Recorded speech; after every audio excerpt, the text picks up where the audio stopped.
Alright, in this video we are going to see how to create this hover effect using Css3 and HTML. So this is the episode number 89.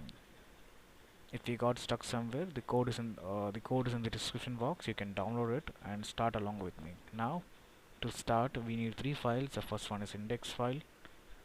Index.html is simply the HTML, and style.css is style sheet, and we have the image which is the lady.png.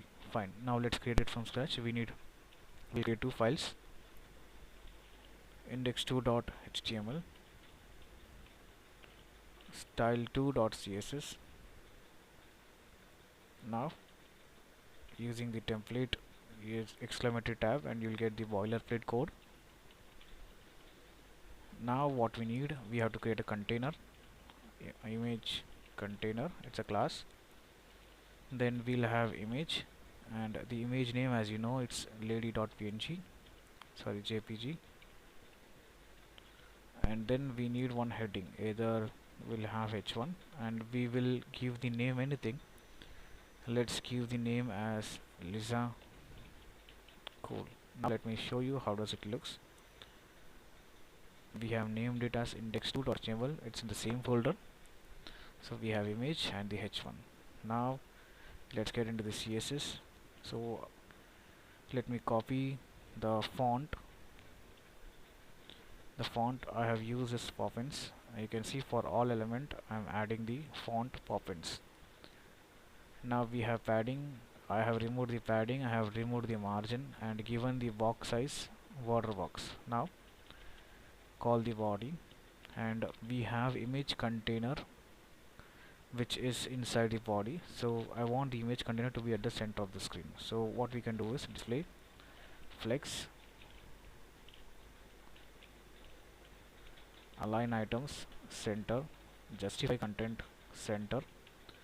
Now to make the align items work, you have to give height of 100% of viewport height. Viewport is simply the screen. Display flex align item center, justify content center, and now we can give the background color as black, and we can call the image container and give the width as 300 pixel and height as 400 pixel. Let me link the CSS file, link style2.css. Now you can see we have given display flex, so this will be at the center of the screen. Cool, that works. Now if I show you, if I make this overflow hidden, it will take only 400 pixel and 300 pixel width, 400 pixel height, and image and h1 will be inside this container. Let me remove the overflow hidden so that we can see what is actually happening. Now let me call the image which is inside image container. I am going to give the width of 100% and height of 100%. If I give width and height 100%, it is going to take the container's width and height. The container here is image container, the width and height is simply this.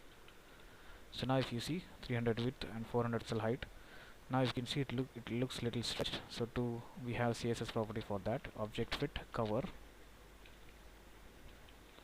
Now you can see it is not stretched, it is properly cropped based on the width and height which we have given. Now we have container, inside image container we have h1, so let me give the color to it so that we can see what is really happening. So it's below. So the container, image container is will start from here and ends where the image ends, and the h1 is outside of the image container. So let me show this way, you will clearly understand.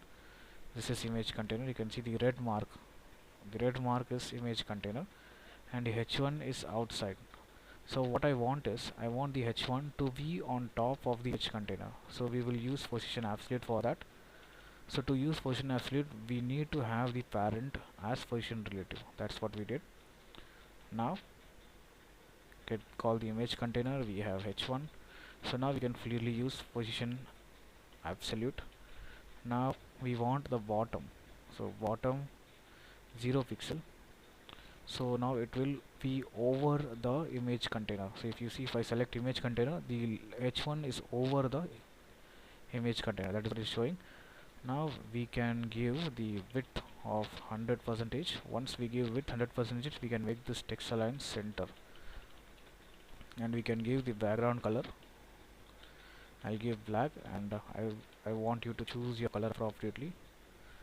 Let me choose something like blackish, grayish black. Now that's cool. So by default it is going to have transform translate on y-axis. Move it little down, so 30%. Let me show you how does it looks. You can see now it's above. If I make this positive 30%, 60%, so I'm going to use overflow hidden. Now we can see the heading is getting below the container. So let me make this 80. Now if I make this 100, it would be clearly gone. So when I hover on the image container, when I hover on the image container, I want the heading to show up. So transform translate. Now just make this 0. If you see 0, it will be over. Now you can see. So now there is a quick movement. So we don't want that quick movement. We want a little transition. So transition time on the h1. So now if I hover, that works. That's all for this video. Thank you so much for listening.